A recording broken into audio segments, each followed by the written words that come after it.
الفروج والأرض مددناها وألقينا فيها رواسي وأنبتنا فيها من كل زوج بهيج تبصرة وذكرى لكل عبد منيب. قال الله تعالى في القرآن المجيد: إن الله وملائكته يصلون على النبي يا أيها الذين آمنوا صلوا عليه وسلموا تسليما. اللهم صل على محمد وعلى آل محمد كما صليت على إبراهيم وعلى آل إبراهيم إنك حميد مجيد. اللهم بارك على محمد وعلى آل محمد كما باركت على إبراهيم وعلى آل إبراهيم إنك حميد مجيد.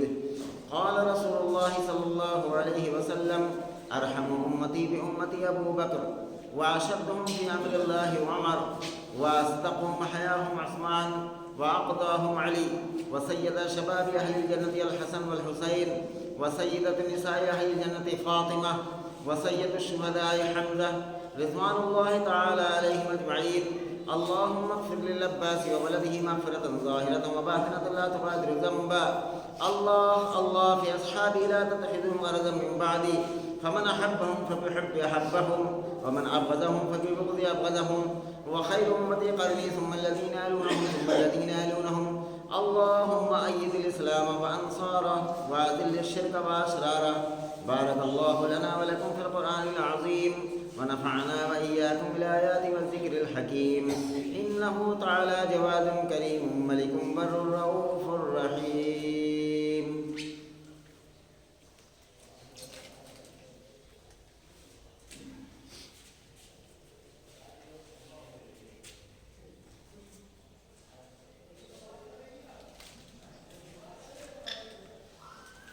إن الحمد لله نحمده ونستعينه ونستغفره ونعوذ بالله من شرور أنفسنا ومن سيئات أعمالنا.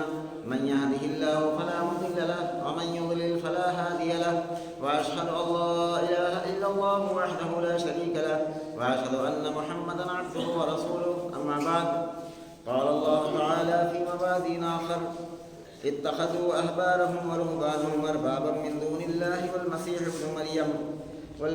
ابن مريم وما أمروا إلا ليعبدوا إلها واحدا لا إله إلا هو سبحانه عما يشركون.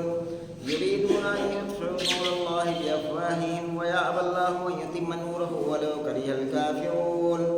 هو الذي أرسل رسوله بالهدى ودين الحق ليظهره على الدين كله ولو كره المشركون. ہر قسم کی حمد و ثنا، تعریف و توصیف، بڑائی اور کبریائی لائق اور زیبا ہے اس اللہ رب العالمین کے لیے جو ہم سب کا خالق و مالک ہے.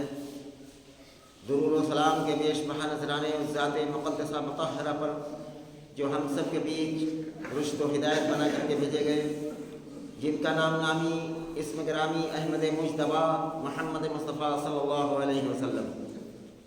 میرے بھائیوں اور بزرگوں، پردہ نشین ماں اور بہنوں، آج کے خطبے کا جو موضوع ہے، جو تعلق ہے، وہ ابھی آپ حضرات کے سامنے آئے گا.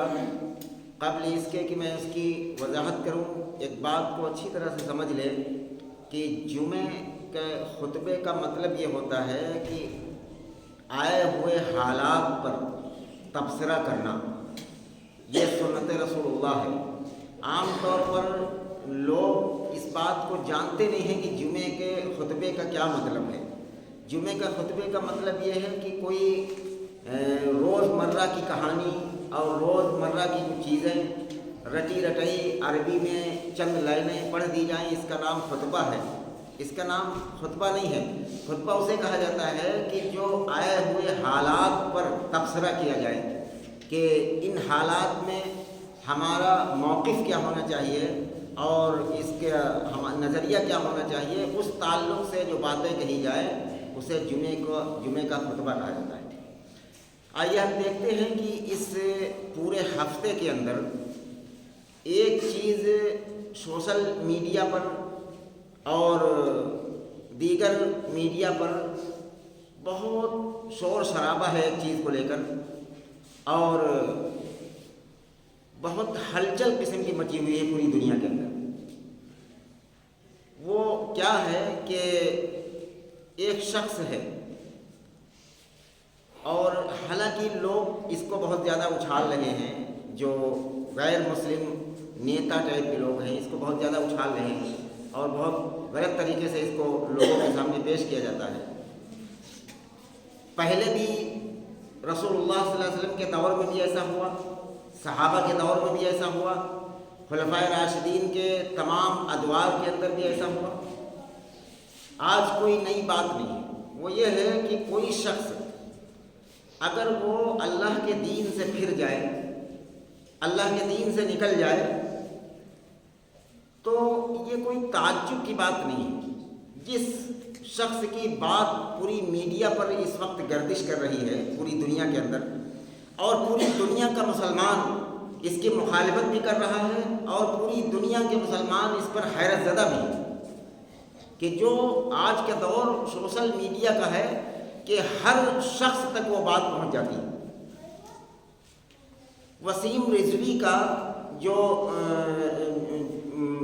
ویڈیو، بہت سارے ویڈیو ہیں جو گردش کر رہے ہیں، انٹرنیٹ پر ہر نوجوان بوڑھا دیکھ رہا ہے کہ اس نے مذہب اسلام کو چھوڑ کر ہندو دھرم کو اختیار کر لیا، اور باقاعدہ اعلانیہ طور پر لوگ اس پر، جو غیر مسلم نیتا قسم کے، جو فسادی قسم کے لوگ ہیں، بہت زیادہ خوش ہیں اس پر، اور مسلمانوں کے چہروں پر بدنما داغ سمجھتے ہیں اس پر، حالانکہ اسلام اس کا محتاج نہیں ہے۔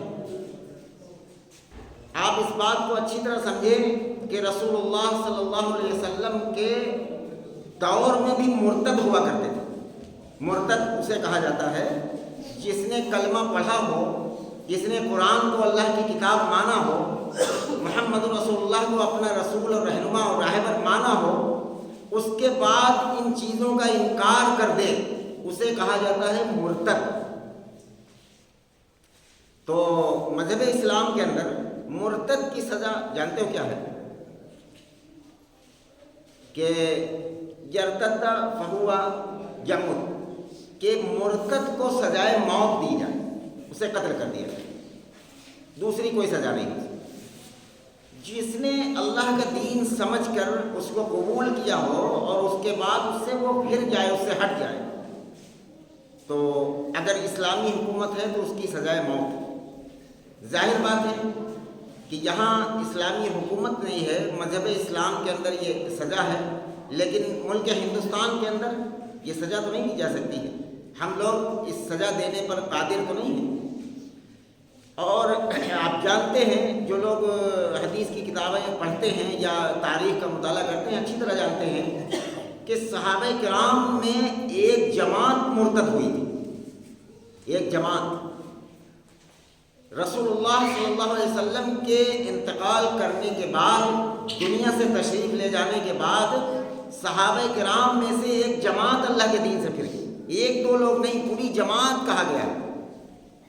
اور حدیث کی کتابوں کے اندر اگرچہ گنتی نہیں موجود ہے، لیکن کہا گیا کہ ایک جماعت، بخاری شریف کی روایت ہے کہ ایک جماعت مرتد ہو گئی۔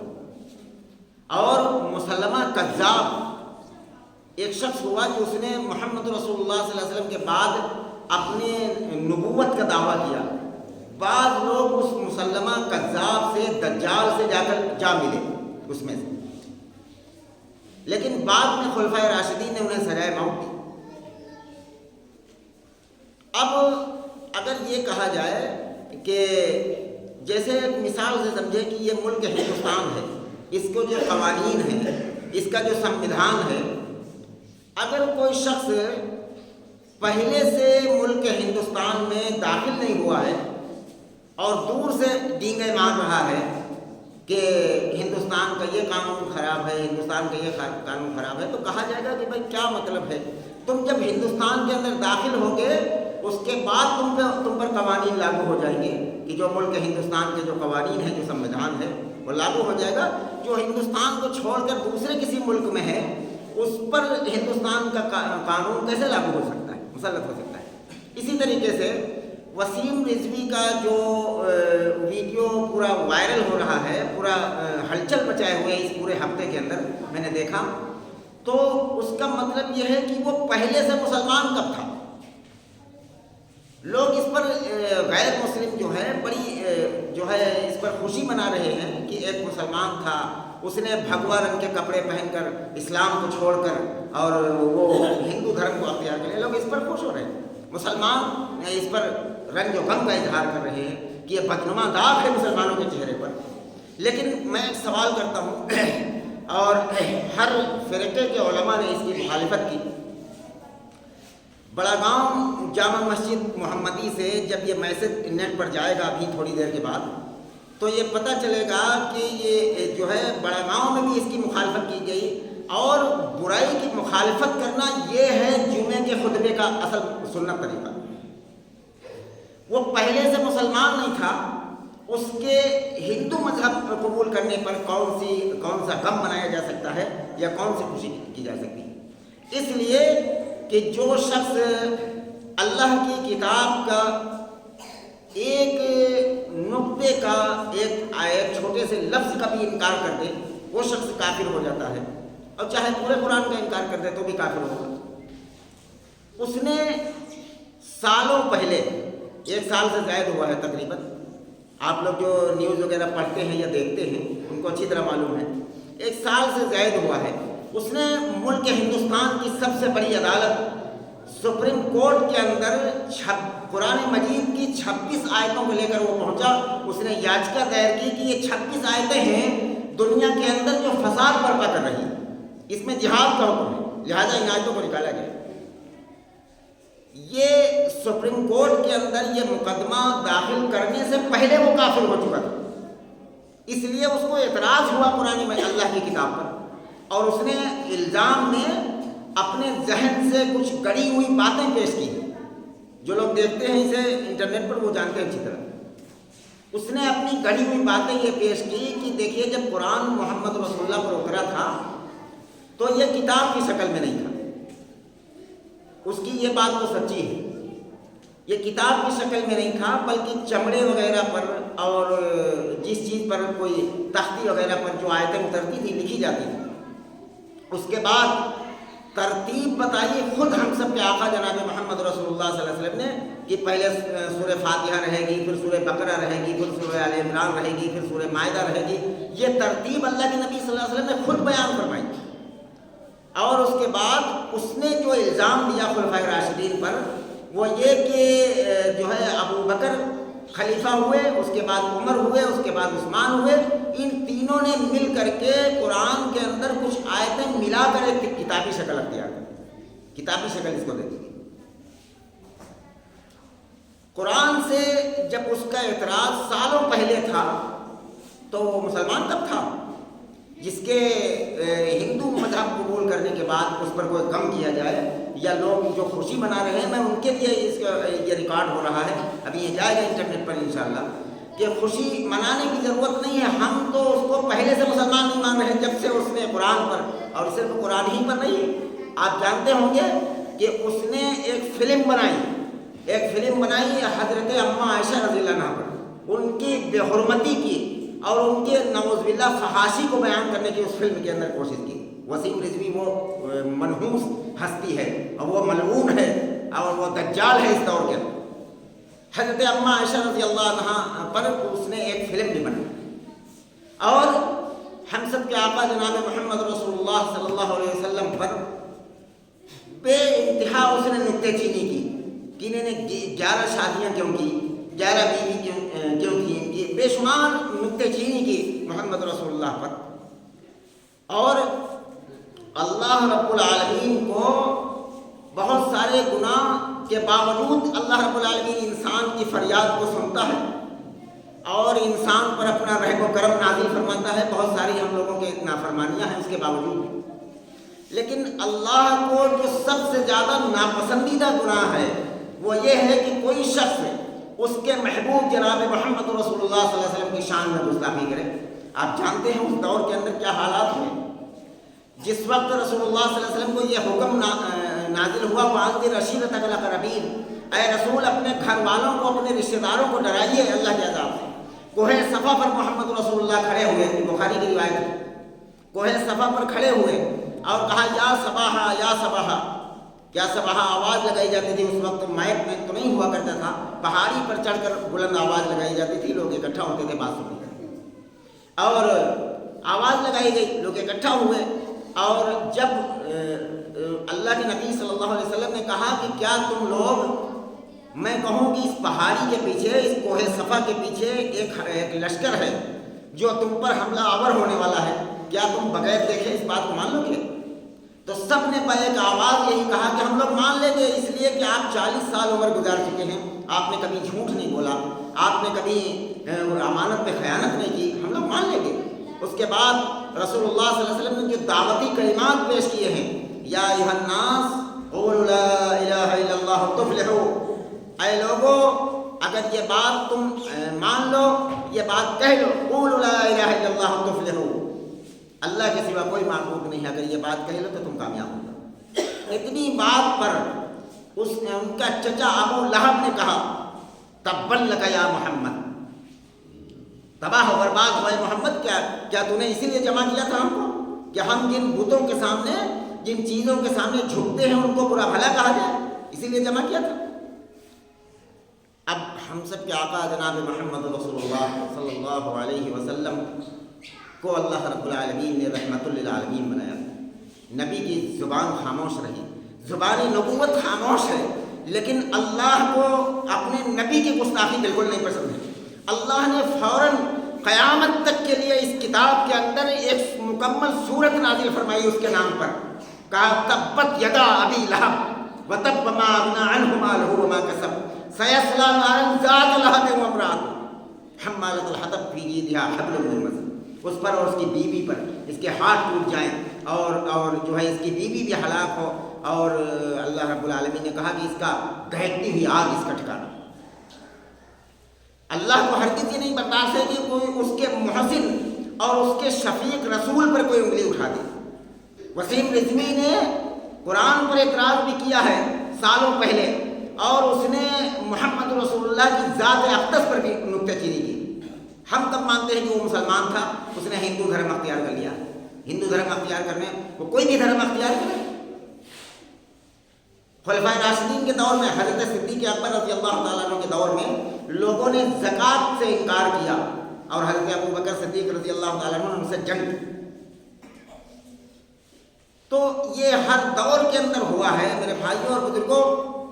اور اللہ رب العالمین جو آیت کریمہ میں نے بیان کی ہیں, تلاوت کی ہیں خطبہ مسنون کے بعد, وہ سورہ توبہ کی آیت نمبر 31 اور 32 اور 33 ہیں. یہ 3 آیتیں میں نے تلاوت کی ہیں. اس کے اندر اس ہفتے کے اندر جو یہ ویڈیو وائرل ہو رہا ہے, اس کا خلاصہ ان آیتوں کریمہ کے اندر موجود ہے.